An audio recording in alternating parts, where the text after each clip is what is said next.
Pahalgam, a jewel of Kashmir, known for its breathtaking beauty.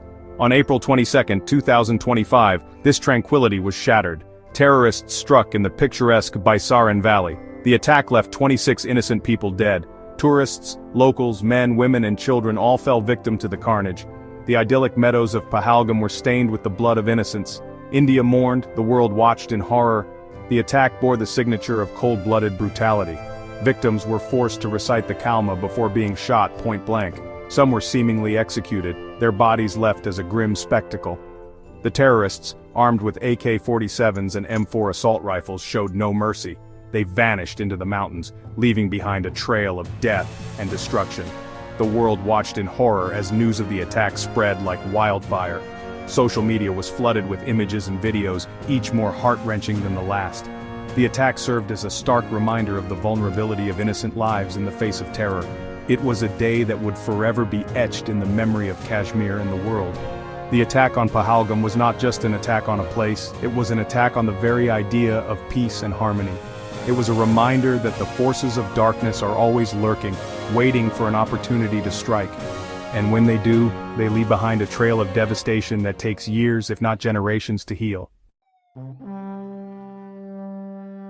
The timing of the Pahalgam attack was no coincidence. It coincided with a high-profile visit to India by U.S. Vice President J.D. Vance. This mirrored a similar attack during President Clinton's visit in 2000. The message was clear: to internationalize the Kashmir issue and embarrass the Indian government. The attack was a calculated move by forces seeking to undermine India's growing stature on the world stage. By targeting a moment of international engagement, the perpetrators aimed to portray India as a nation grappling with instability. The timing was a clear indication of the geopolitical machinations at play. Furthermore, the attack came at a time when Kashmir was experiencing a fragile peace. Tourist arrivals were on the rise and the economy was showing signs of recovery after years of unrest. The attack was a deliberate attempt to derail this progress and sow seeds of discord. The motives behind the attack were multifaceted. Beyond disrupting India's diplomatic efforts, the perpetrators sought to reverse the post-2019 economic and social gains in Kashmir. By striking at the heart of its tourism industry, they aimed to cripple the region's economy and foment discontent among the local population. India wasted no time in pointing fingers at Pakistan. Evidence quickly emerged linking the attack to the Resistance Front, or TRF. This group is widely believed to be an offshoot of Lashkar-e-Taiba, a Pakistan-based terrorist organization with a long history of violence in Kashmir. The Indian government presented evidence including intercepts and confessions to support its claims. They highlighted the sophisticated weaponry used in the attack, similar to those used in previous attacks traced back to Pakistan. The involvement of Adil Thokar, a local Kashmiri who had crossed over to Pakistan for training with Lee T, further solidified India's accusations. Thokar's journey from a misguided youth to a hardened militant provided chilling insights into Pakistan's strategy of using proxies to foment unrest in Kashmir. He had joined the Hizbul Mujahideen in 2018 before being trained by Lit in Pakistan. His role highlighted the nexus between Pakistan-based terror groups and local recruits. Pakistan, as expected, denied any involvement. However, the international community was far from convinced. The attack followed a familiar pattern of cross-border terrorism emanating from Pakistan. The timing and the modus operandi pointed towards a calculated attempt to destabilize Kashmir and damage India's international standing. The Pahalgam attack sent shockwaves through Kashmir's tourism industry. Pahalgam, once a bustling tourist hotspot, was deserted overnight. Hotels emptied, bookings were cancelled, and the once vibrant streets wore a deserted look. The economic impact was immediate and devastating. Tourism, the backbone of Kashmir's economy, suffered a crippling blow. The attack brought back painful memories of past violence, deterring potential visitors.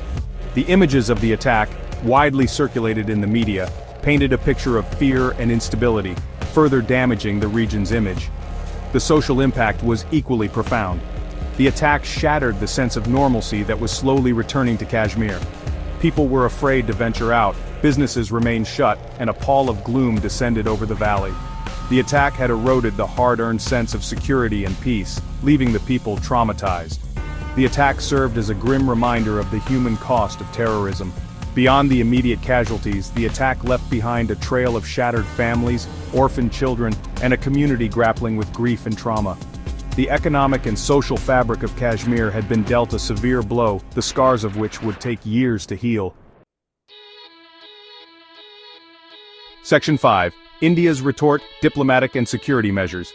India responded to the Pahalgam attack with a mix of diplomatic and security measures.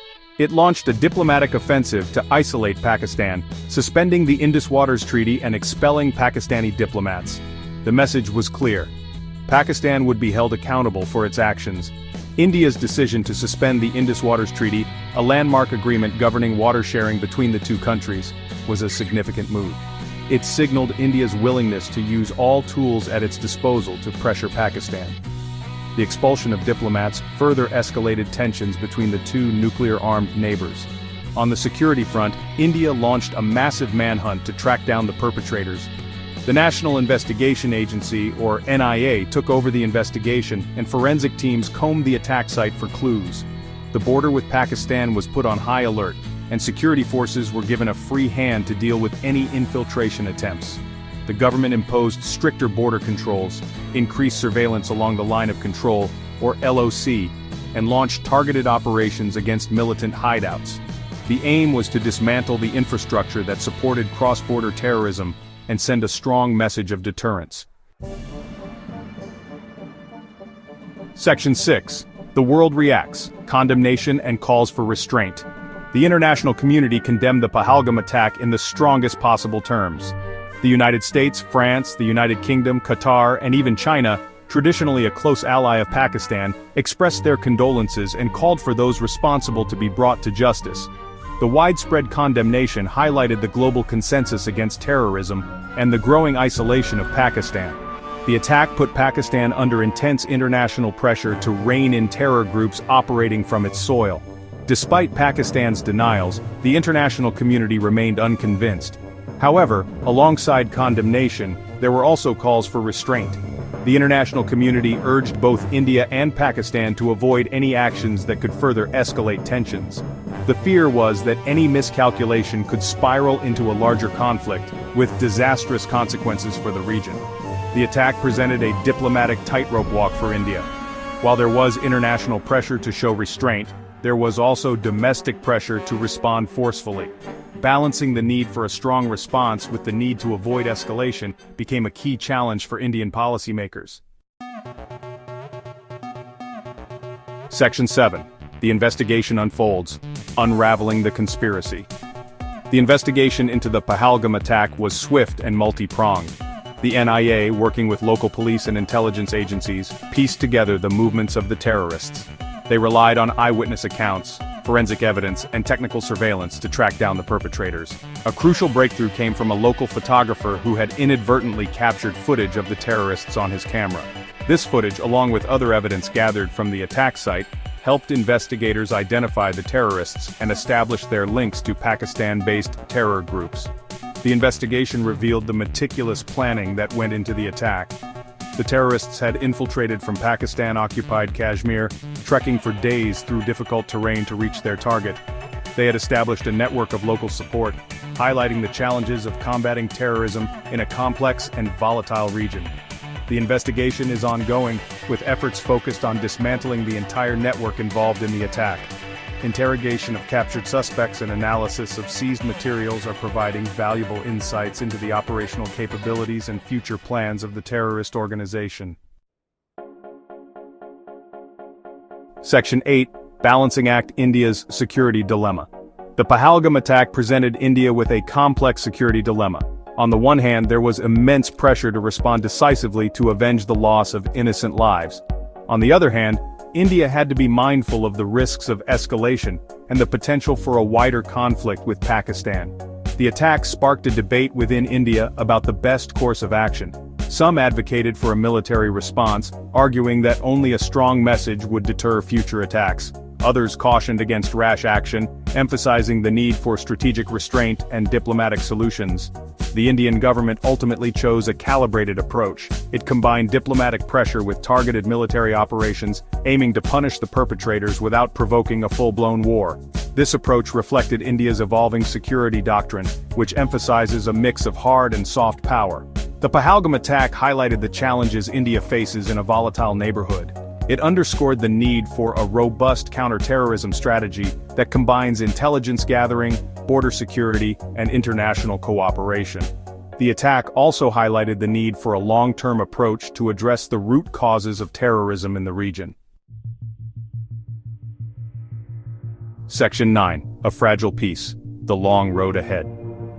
The Pahalgam attack was a stark reminder of the fragility of peace in South Asia. It underscored the persistent threat of terrorism and the long shadow it casts over the region. The attack also highlighted the complex geopolitical dynamics at play, particularly the fraught relationship between India and Pakistan. The road ahead is fraught with challenges. The threat of terrorism remains real and ever-present. The enduring rivalry between India and Pakistan continues to cast a shadow over the region, and the international community's role in mediating this complex conflict remains crucial. Despite these challenges, there is hope. Both India and Pakistan have a shared interest in peace and stability. The international community is committed to supporting dialogue and reconciliation, and the people of Kashmir yearn for a future free from violence and fear. The Pahalgam attack was a tragedy, but it should also serve as a wake-up call. It is a reminder that the pursuit of peace is a continuous process requiring vigilance, dialogue, and a commitment to addressing the root causes of conflict. Only then can the region hope to emerge from the shadow of violence and build a future of peace and prosperity for all.